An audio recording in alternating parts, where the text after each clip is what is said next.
Welcome to this week's episode of the Everything Went Black podcast. I'd like to welcome back my friend Davey Ferchow of the band Dry Wedding, hailing from Portland, Oregon. As this episode drops, Dry Wedding will have embarked on another tour across the United States. Davey talks about the tour and gives me a teaser, an excruciating teaser of some demos of new material, which I cannot share with you. So we talk about these demos, we talk about the bands, we talk about the road, and it was just a really great time catching up with Davey.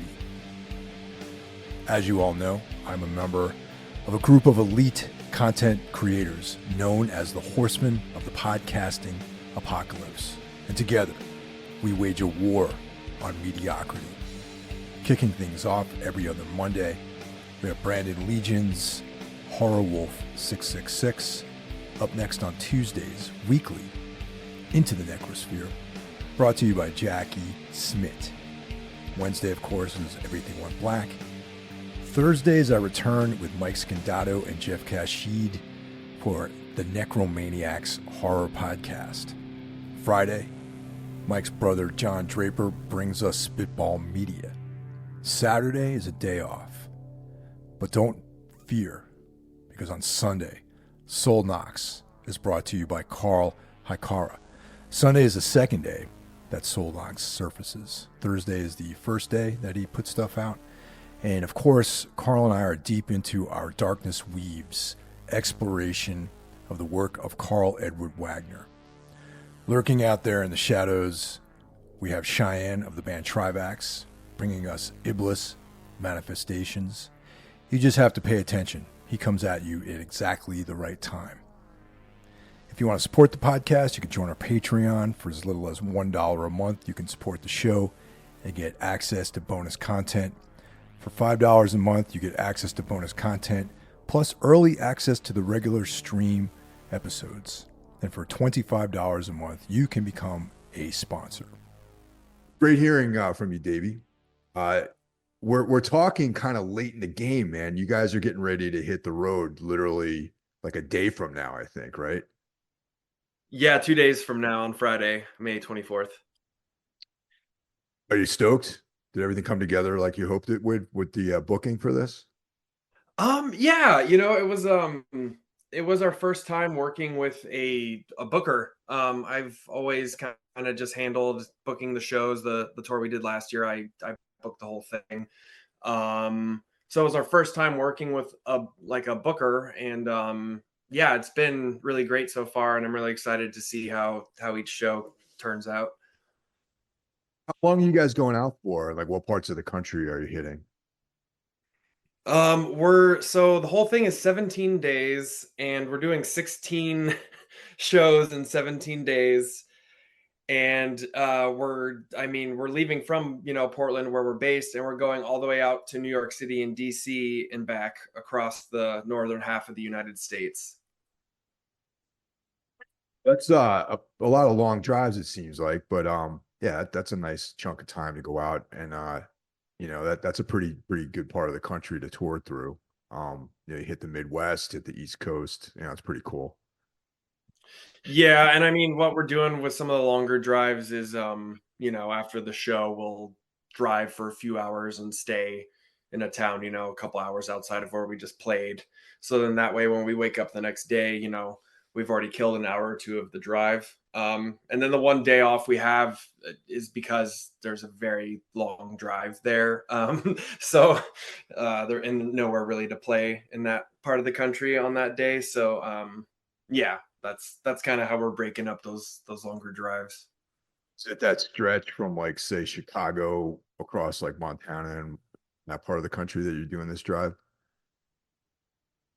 Yeah, so like, the day off we have is because we're playing in Missoula, and then the next show is Sioux Falls, and I Yeah. can't remember exactly the distances there, but it's like 15 or 16 hours or something. So Yeah. that one is like, yeah, the day off we'll be driving, and we're gonna stay in Deadwood, which I'm really, really excited about. So that'll be fun. Laws there. What was that? I heard they don't have laws in Deadwood. Oh, I mean, that could very well be true. I was into the TV show. I don't know if you ever saw it. Yeah, that's a line out of the show actually, where they were talking about how they're like having law in the frontier was like you either had it or you didn't. You know what I mean? It's like those Yeah, laws those laws don't apply to us out here. You know? yeah, and we're staying at the historic Bullock Hotel, which is cool if you've seen the show or know anything about Deadwood, but also extra cool because they filmed an episode of Unsolved Mysteries there because supposedly it's haunted and Seth Bullock appears to people and there's stuff that's supposed to be like floating and whatever else. So we'll see. You guys are speaking my language, man. It's awesome. I love that. Um, yeah. So have you guys played out in New York before? Because your show it's at TVI out here, out in Brooklyn, right? Or I think that's Queens actually. But yeah, it's in TVI. Is that where you're playing? Yeah, I think it's in Ridgewood. Yeah, it's Um, Queens. Yep. yeah. And yeah, so it's our first time playing in New York. Um, and I have an old friend that I've known for years. We grew up together in the Southern California punk scene. Of the 2000s and early 2010s, and he's been out in New York for a long time now. But yeah, I reached out to him, and he was able to get us booked there because he's just I don't know if he actually does work for them or just books some shows or just knows people there, but yeah, he was able to make it happen. So I'm very, very excited to play there. Tricky here out well here in Jersey too, but like out in the metropolitan area, booking can be tricky because there's a lot, there's cool venues, but it's more about getting the right promoter to do the show. You know what I mean? Like there's different promoters that do different things and it's like getting the right guy to do your show to put a decent bill together on the right night, and there's like a lot of factors that go into it. I'm glad that I wish I could have helped more, but I just literally don't know as many people as I used to that could have helped. You know what I mean? Yeah, and I mean, like I said, we worked with a booker on this one, but that was one that I kind of helped facilitate just because I knew someone who could help.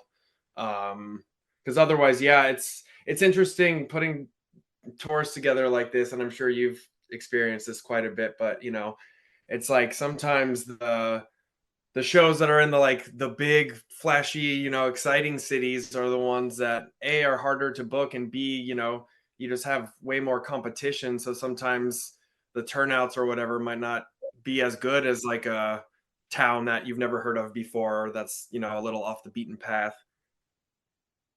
I think that you mentioned Sioux Falls because there's a couple of people that listen to this that are from that area, and my old band used to play through Sioux Falls quite a bit, and that was actually one of the spots I used to love hitting because it was like they had such a cool like scene there, and it was definitely a smaller city compared to like New York or Philly or something like that, but it was like way cooler than playing in New York because people were like into it, and there was like a really cool like scene that was very supportive. Yeah, I mean we're doing like some major cities. We're hitting Minneapolis and Milwaukee, Chicago, New York City, Washington D.C., Indianapolis, Kansas City, Denver, Salt Lake City. Like we're hitting some bigger cities, but we're also playing Ypsilanti, Michigan, Oh yeah. um, and Youngstown, Ohio. Which actually that show I'm really excited about because it's at a place called West Side Bowl, which is a bowling alley with a venue in it. So that intrigues me. And then the best part about that one is it turns out that the Tribunal and Mayors of Thrace tour was coming through on the same day. So we ended up getting booked on their show. So we're gonna get to play with Tribunal and Mayors of Thrace in Youngstown, Ohio. Grace, excellent band. Therese is a good friend of mine, and she was on a podcast last year, so that's Yeah, cool. I remembered that. Yeah, yeah. Yeah, she's a very, very talented person, man. Incredible artist, really cool person. Yeah, it's funny, man. The bowling alley rock venue combo.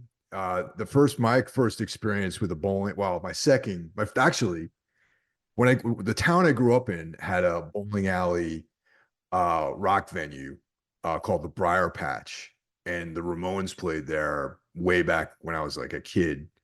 And Oh then wow. that was a great place, but it wasn't as cool as the Fireside Bowl in Chicago, which is actually a legendary venue, and it's gone now. But the Fireside was like '90s DIY hardcore,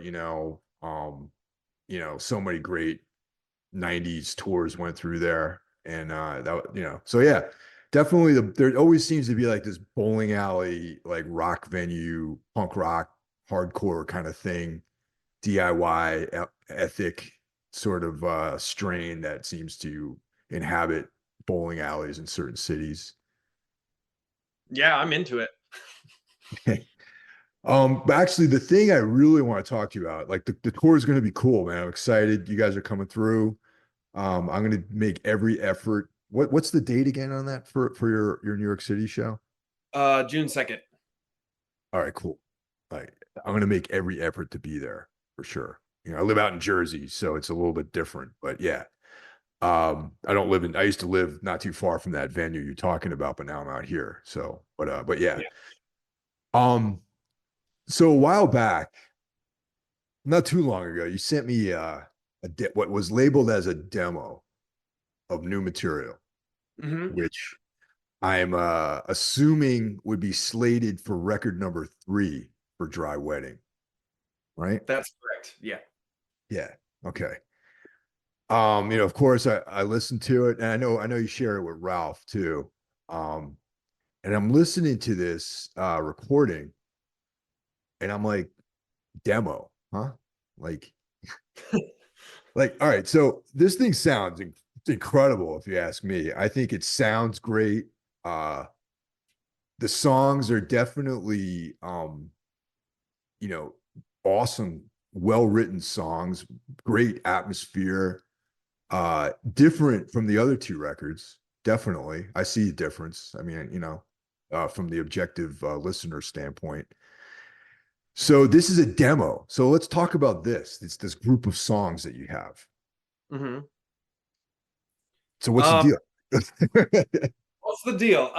So like you said, I sent it to you and Ralph, and I've sent it to a few other people who, wanted to hear it or wanted to maybe pass it along to some people. But yeah, the idea, and it was one that, actually Ralph pitched to us. He encouraged us to get together some, like rehearsal demos. They didn't have to be super polished or anything, but just something that would give a potential label, a pretty good idea of what these songs are going to be and what they're going to sound like.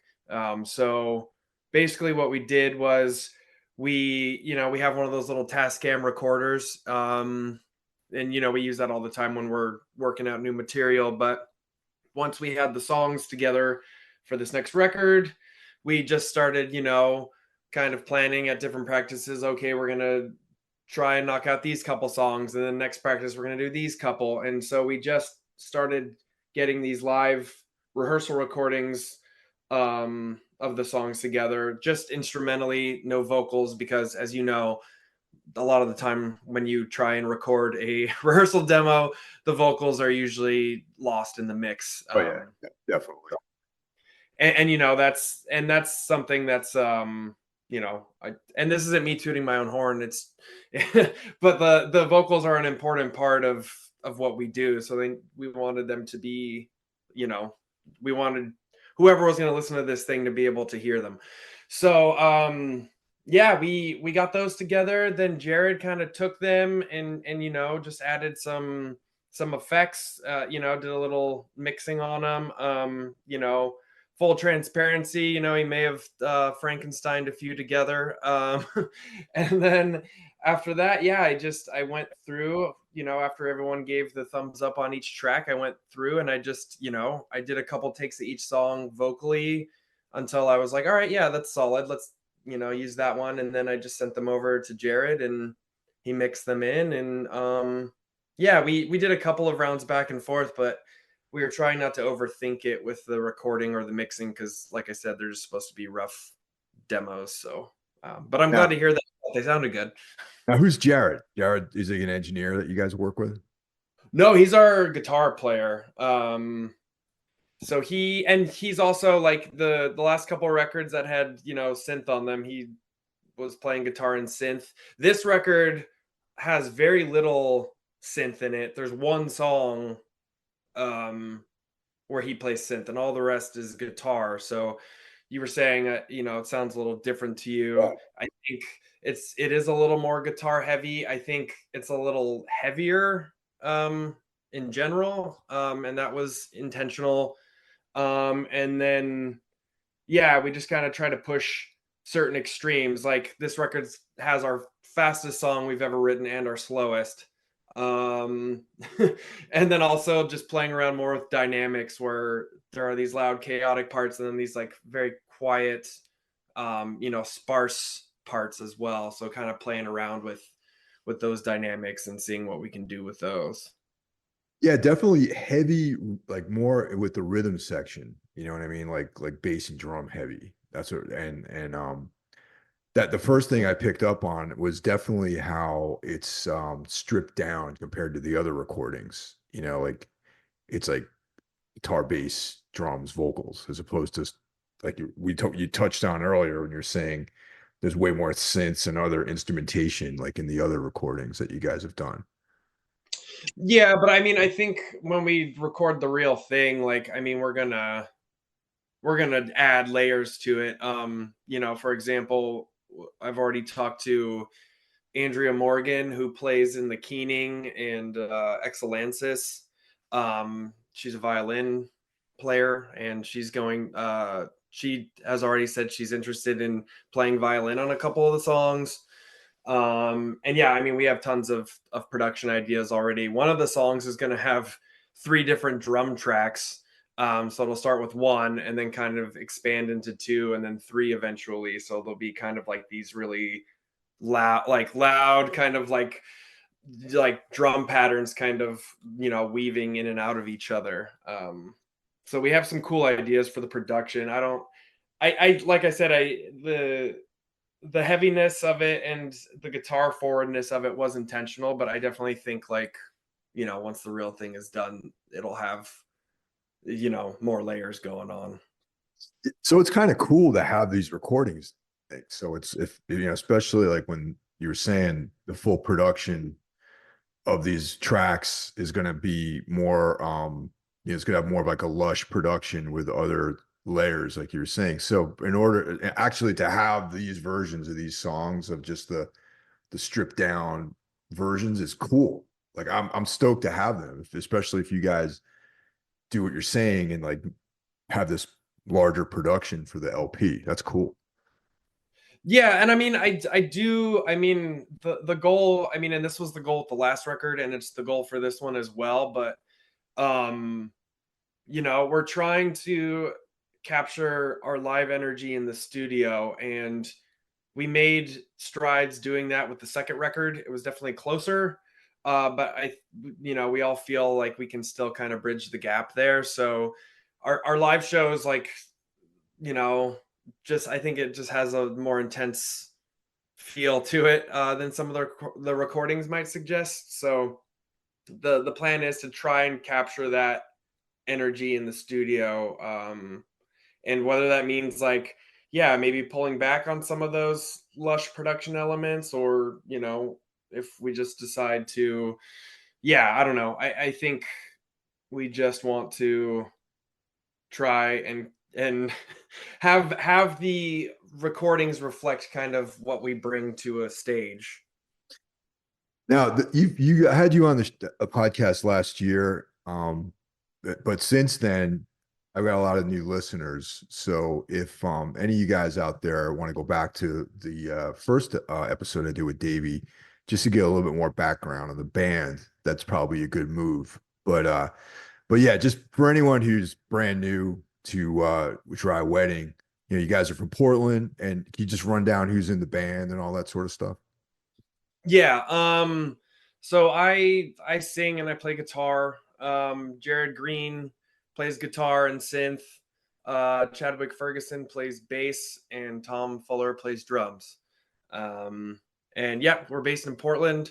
And I do want to say the one I was on last year was because our van got stolen on tour, but there's one before that that we that we did together for your podcast. So Exactly.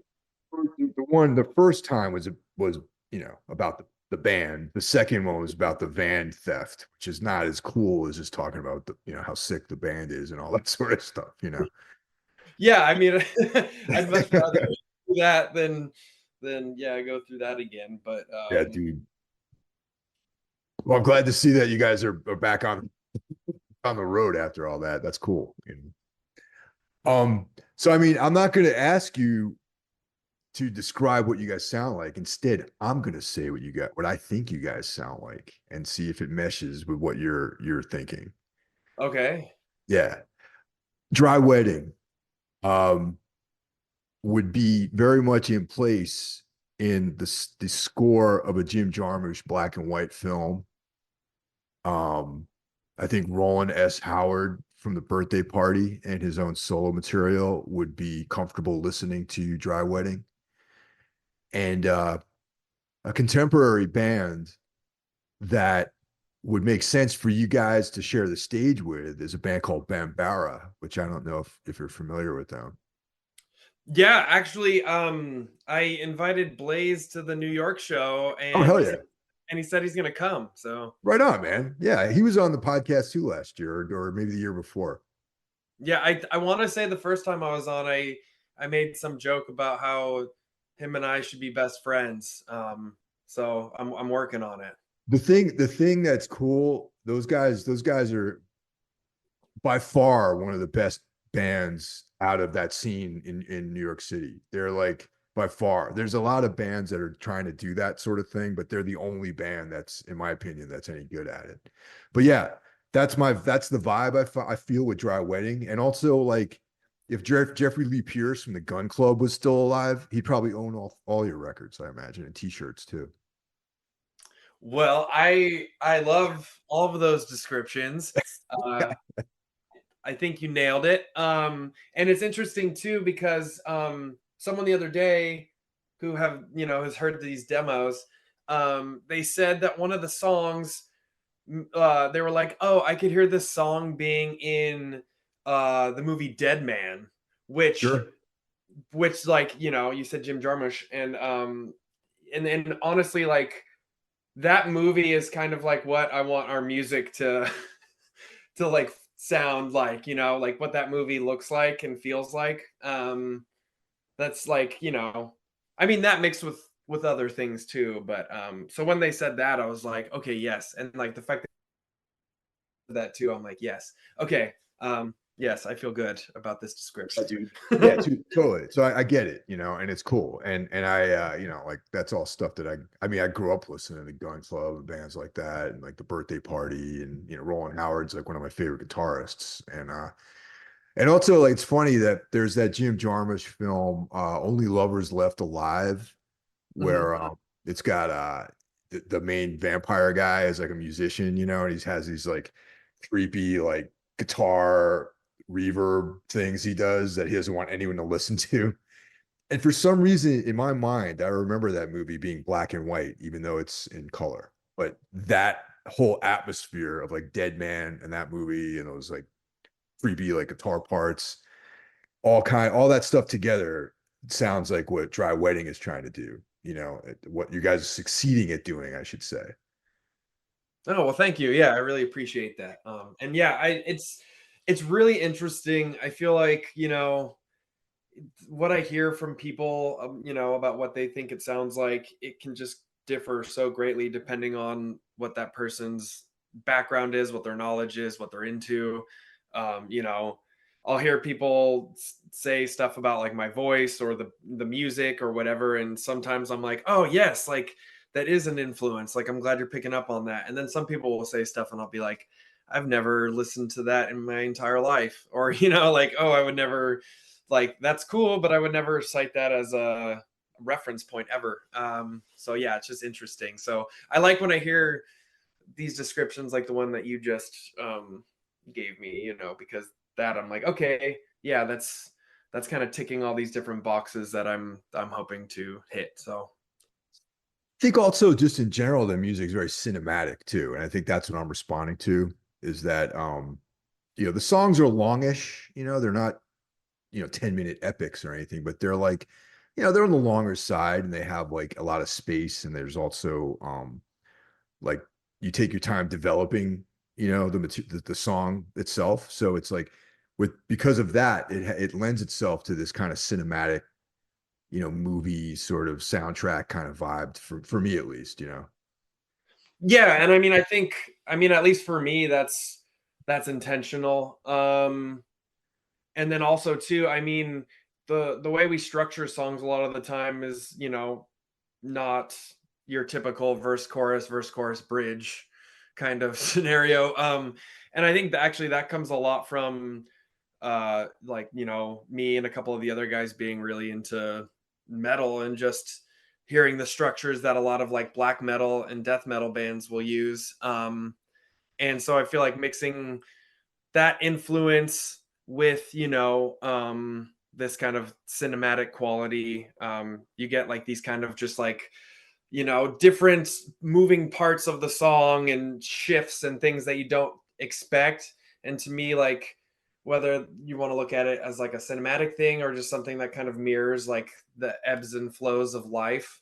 But I really like developing songs that way where it's like, I'm not trying to write like mathcore songs or anything, but I like I think that's one thing that I love about a lot of really great metal bands is, you'll be listening to something and you'll be locked into this part and then all of a sudden it'll shift, and it shifts in a way where it doesn't pull you out of the song, but it just like, you have that moment where you're like, oh my God, like how did we get here? And like, but I'm so happy that I'm here now.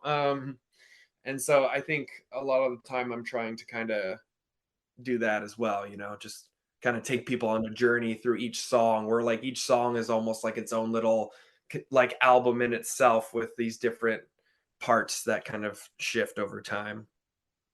Just going to go off topic for a second here because you touched on something that I've been sort of meditating on for the last few weeks. I'm a fan of that band Interpol. I don't know if you like them or not, but their songs are deceptively complicated, um, especially with the drumming and the like. What you were describing is similar to some of their material. You know what I mean? Where it's like there's a lot going on sort of like in the songwriting, you know what I mean? And I can see the similarities between that, maybe what they're doing and like, on a sort of conceptual level than to what dry wedding is doing. Yeah, I mean, I'll, to be honest, I haven't spent a whole lot of time with Interpol. Um, but yeah, I mean, I think I do appreciate that in music in general. I mean, of course, there's music I love that is kind of a simple verse chorus structure, and I mean, a great song is a great song. It doesn't matter if it's basic or if it's insanely complicated. Good music is good music.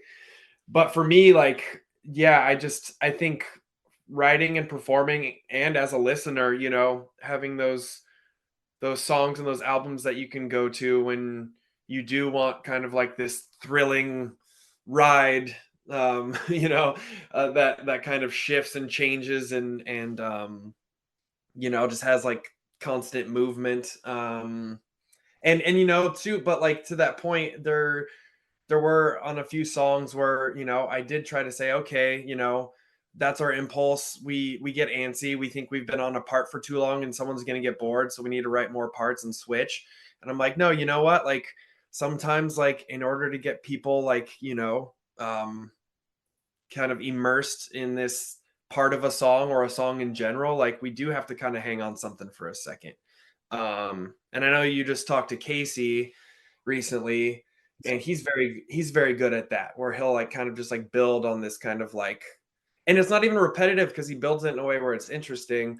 Um, but that's something I admire about him that I think about sometimes where I'm like, okay, yeah, maybe we should hang on this part for a little bit because there is music that I love that is kind of repetitive and you get kind of in this trance and just fully immersed in it. So I've just been and and the band overall has just been trying to kind of balance like those our impulses to be like, well, we got to switch because we don't want to get bored or to bore anyone, but also like let's let parts breathe for a second so people can latch onto them before we shift them into something else. Yeah, that's just like good songwriting. You know what I mean? Yeah. Also, I noticed that there's a little slide guitar on it's there's like at least two songs, Shifting Wilderness and Blood Red Vengeance. There's some slide guitar in there. Is that you? So Jared is playing it on Shifting Wilderness. I'm playing it on Blood Red Vengeance. So that one is a lap steel, and I played that on one song on Sway. That song Frayed Rope, which I think you mentioned before you really liked. That was the one album two song where I played lap steel. Jared's playing slide on Shifting Wilderness. He's also playing slide on a song called The Serpent Box, but it's Okay. like insane. It's like fast slide, so it sounds wild. But yeah, so he's definitely leaning into that a bit more. And again, that was also something that was intentional. Like I wanted to push certain things. I wanted things to be a little more aggressive, a little heavier than the last records. But I also, as we were writing out each song and like developing the album and figuring out what we should write next to kind of balance everything, I was like listing out the attributes of each song. And one of the things I listed for each song was the twang factor, because I wanted there to be a lot of variety in the album, but I also wanted that through line. And when we first started, that was the thing where I was like, oh, that's going to be a big element of what we do, but I don't want to be beholden to it. And so the first record, it's like there's some of that, and then there's some songs that aren't that. Then I felt like the second record was more cohesive that way. And then I think this one, it might cover more ground stylistically, but I think it has the most cohesive through line of that kind of like twangy, westerny thing that we do. So that was very, very much intentional. Do you guys play around with like open tunings when you do the slide stuff? I mean, I know the lap steel is different, but I mean, when you play actual slide on your six strings, like your regular standard guitars. Yeah, Jared uses some weird tunings. I mean, one of the guitars he's been playing is a 12 string. And before that, before our gear got stolen last year, he had a 9 string guitar that he kind of, built himself. So yeah, I'm not sure what tuning he uses. And then yeah, I use the lap steel, and that has its own tuning. But I mean, me and Jared kind of always have weird tunings, like you know, the couple of guitars I have that should be like, oh, tune like this or that. I'll kind of take a couple different tunings and combine them. Like my tenor guitars, kind of pieces of two different tunings kind of put together, and then my regular guitar I play an open G, which I've been doing since the band started.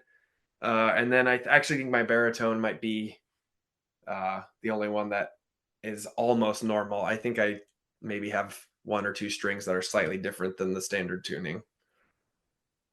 That's kind of cool, man. Like when you can, come up with different tunings and stuff. I personally don't really play around with like non-standard tunings. I mean, but I've always admired players who can have an ear for that sort of thing. I mean, I think when you like don't have an intimate knowledge of music theory, you can just break rules, and as long as it sounds good to your ear, it's all good. But yeah, I don't really mess around with them that much. Those are all kind of tunings I've been playing, since I got the instruments. So I usually kind of figure out what I think sounds good and then stick with it. So um, yeah, I'm not like constantly experimenting with that or anything like that. Lyrically on these group of songs, which are going to be realized as an LP someday, Has there been any departures about what you've been writing about over the last, with this group of songs versus the first two records? Um, well, that's a good question. I mean, I definitely think that there are some, similarities, but I also think there are some things that have shifted. I think there's some imagery I've tapped into that I haven't really tapped into before. I I usually write songs that are very personal. Because in my mind, if I'm able to connect with it on a intense emotional level, I'm gonna perform it better, I'm gonna sing it better, and I'm gonna have that cathartic experience when I'm writing and performing. But like this one, during the writing process, like I will admit, like I had some moments where I was really kind of digging into some personal things that made the process a little difficult. With the only song I wrote that wasn't super personal was the Serpent Box, and that's based on this book about snake handling churches from the early '90s, and this guy kind of goes and starts attending these services and kind of becomes ingrained in this culture. And then like the famous story from that is this preacher tried to kill his wife with these poisonous snakes. So that was the one song in this batch where I kind of removed myself from the equation, and that was kind of a cool exercise because I actually took a bunch of notes and stuff while I was reading this book, because I was like, there's so much good imagery and phrases and things in here that I could pull for writing.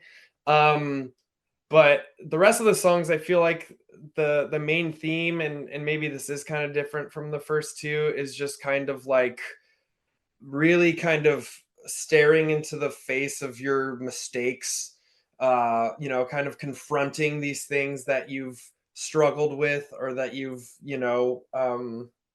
had difficulties with in some way, whether that's mistakes you've made, or painful memories you're holding on to, but just kind of being able to confront those things and move through them. I think sometimes, like, in songs and other things, like there's this idea of like, oh, well, if I just like burn it all down, like I'll feel empowered to move on.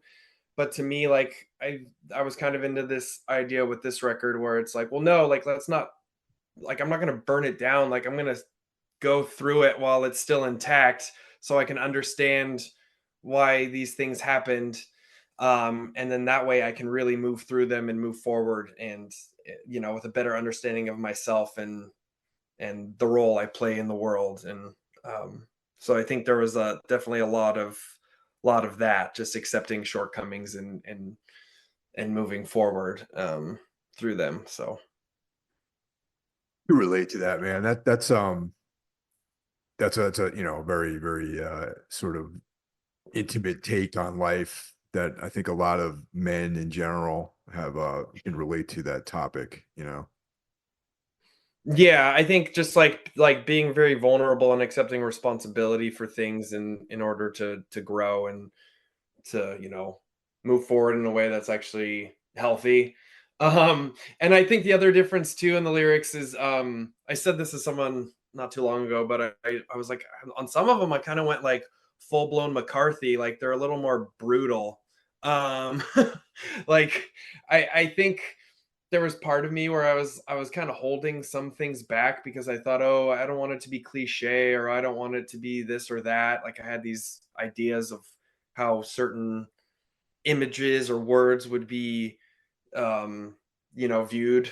And then I just got to the point where I'm like, well, no, I there's tons of stuff I like that taps into these images or these words or whatever. So why am I limiting myself? And so I feel like I allowed myself to kind of play around with some of that more. And yeah, and also, yeah, just too, even with the music, just being like, okay, like, yeah, let my various like metal and punk influences like play their part, without kind of losing what I think like our core sound is. Yeah, dude, those topics you were talking about with the kind of Southern Gothic vibe. It really suits the music too, like the snake handling, like Pentecostal, like speaking in tongues kind of vibe that you were. What was the name of that book you referenced again? Oh, it's called Salvation on Sand Mountain. Salvation on Sand Mountain. And who wrote that? Um, Let me pull it up real quick. Um, Dennis Covington. Sounds interesting, man. Like I'm kind of a dilettante when it comes to Southern Gothic literature. I mean, I like some of the standards, and a lot of that stuff is very fascinating to me. Like I like obviously, Rick McCarthy's the late great Cormac McCarthy, Carson McCullers, this the go-to people, you know what I mean? Um, but like that whole style, that darkness of Southern Gothic writing has always been very fascinating to me. Yeah, and I think kind of for me, it all starts with, I'll come up with a topic. Maybe it's a feeling or something I've experienced recently, and then I take that and then I figure out a way to express that thing through, a narrative of some sort. Like most of my songs are narrative. And I mean, this one's like full of all kinds of stuff. I mean, there's the snake handling, but there's like, canyons with billowing smoke, and there's one about like kind of traveling westward toward this sinking sun, and it's kind of confronting my fear of death. um I've always kind of had a fascination with it, but I also am terrified of it, and I kind of wanted to finally confront that on a record a little more. I mean, yes, it's veiled in this narrative, but for me, like, I do like being able to tell a narrative story so people can appreciate it on that level. And then the other level is like if you start kind of looking into the subtext. And then yeah, a song like Shifting Wilderness, it's like there's this whole narrative about going to this cabin, and there's, you know, knives and hooks and things that, like, would you would find in like a slaughterhouse or something. Um and that's kind of like about familial trauma, and kind of, yeah, coming back to some painful memory you've maybe kind of suppressed for several years, and kind of going through those things, and kind of at the end feeling empowered because you can you now that you have a better understanding of it, you can go to that place, and it won't devastate you. So there's just a lot of stuff like that where I take some kind of like, you know, topic that, I think most human beings could probably relate to some capacity. But then, yeah, I weave them into these kind of like Southern Gothic narratives, just because I find that interesting, and there's a lot of really cool imagery to play with there. And yeah, I mean, there are a lot of great novelists that have gone there, but I feel like it's not tapped into in the music world as much for whatever reason. So Yeah, I mean, in my opinion, the queen of Southern Gothic writing would be the great Flannery O'Connor. I mean, yeah. she really nails all that sort of stuff. Yeah, and so it's a similar approach to that, where it's like all of her stories can kind of be distilled down to, one sort of life lesson or one sort of topic that she was trying to raise or confront in some way. So Touched on something earlier about the music having a twang factor, which yeah, I appreciate that because I love like traditional American sounds like that. However, um, a lot of the more standard stuff, like like psychobilly or like rockabilly or like straight up like country music, leaves me cold. But when that sort of sound is incorporated with a little bit more creativity, it really resonates with me. You know what I mean? Like, I mean, I like some bands that are fall within that genre, but when you hear that element mixed with other things, it just adds like such a like a unique, like creative contour to the music, you know? Yeah, I mean, I think that, from day one has kind of been my intention. So I mean, there is some stuff that's pure to its genre, and I appreciate it, and I like some of that stuff. And then there is some, stuff that takes those elements and combines them. I'm kind of talking on the other end of the spectrum where it's like they pepper it in a little, but let's say like someone tries to combine that with black metal or something. Um, there are some bands that do a really cool mix of that, and then there's some where it's like, oh, it's kind of in there, but it's like definitely a black metal band, and the twang element is kind of an afterthought. And so for me, my idea has always been to kind of I want to exist like somewhere in the middle of those things where it's like that element is present, um, and all these other influences are present. So you get kind of this weird mishmash of stuff that's not too far, on the purist end, and it's not too far on like the oh, it's kind of in there, but not really, types of bands. Which there's nothing wrong with either. It's just for me, I find it more interesting if there's a bunch of different stuff kind of coming together. But when you do that, you have to be thoughtful about it because otherwise it can be a total, clusterfuck. Yeah. So where can I was if gonna someone say on your listening, podcast. if someone was listening to this and they wanted to like find out where all your dates were for this upcoming tour, because this is gonna you guys leave in a couple of days, but this is gonna come out when you're on the road. Okay. Okay. Uh where would people go to catch up with you guys? Do you guys have like a website, or is it just social media? Like what's the best way to track you guys down? Well, yeah, we have an Instagram. It's just at Dry Wedding. Our Facebook should have information as well.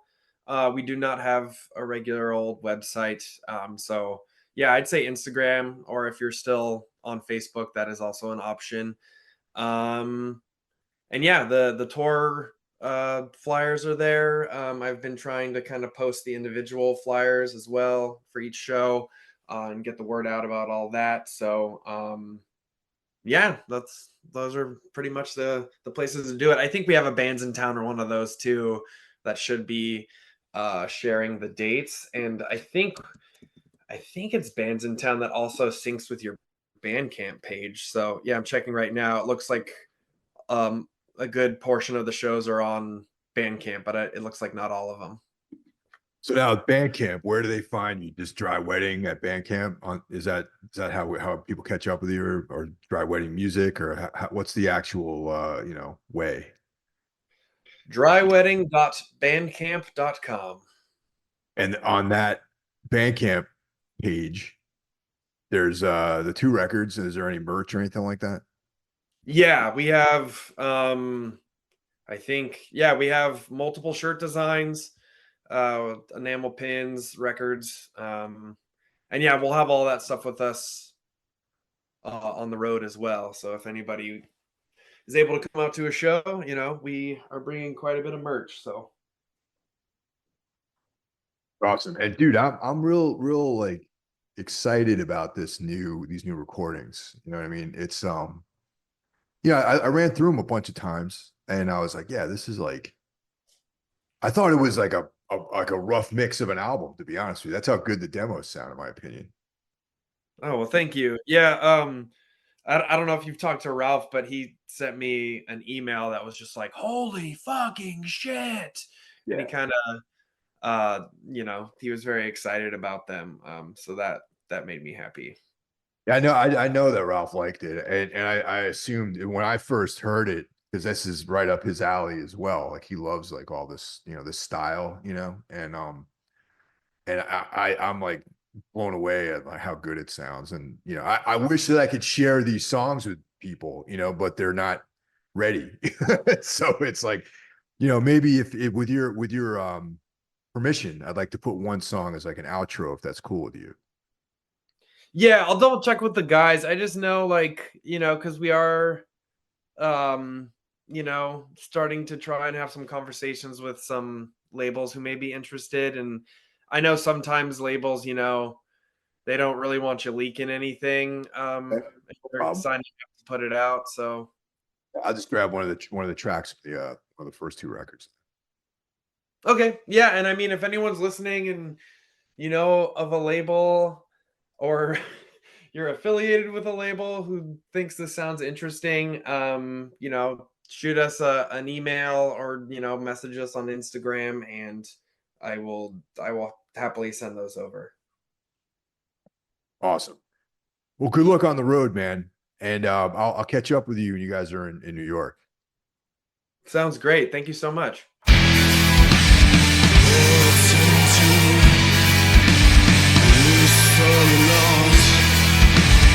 It's not much fun. It's all